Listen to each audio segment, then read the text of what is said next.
Hello guys, हम जा रहे थे जमालपुर अहमदाबाद जगन्नाथ टेम्पल मानू को लेके बाय ऑटो।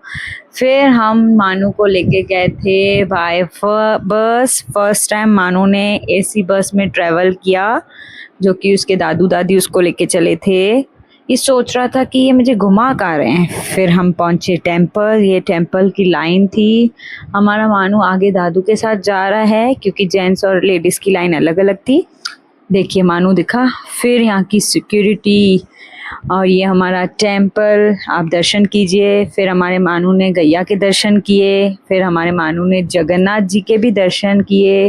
वो इतना खुश हो गया ना, क्योंकि वो हर रोज़ जगन्नाथ जी का सॉन्ग सुनता रहता है, तो उसको इतना मज़ा आ गया वो टेम्पल में।